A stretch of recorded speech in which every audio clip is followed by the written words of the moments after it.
राजस्थान के अनेक जिलों में भारी वर्षा के कारण बाढ़ के हालात बने हुए हैं। मुख्यमंत्री भजनलाल शर्मा ने अतिवृष्टि प्रभावित करौली जिले के विभिन्न क्षेत्रों का हवाई सर्वे किया। आइए बाढ़ के हालातों की कुछ तस्वीरें देखते हैं।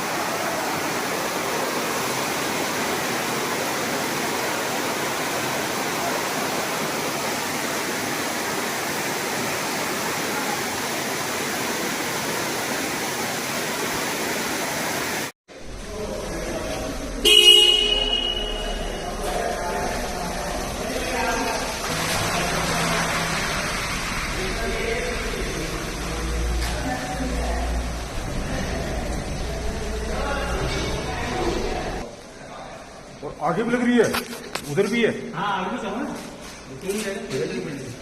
एक बार हो गई फोटो खींचा सौरभ ये मतलब आ गया।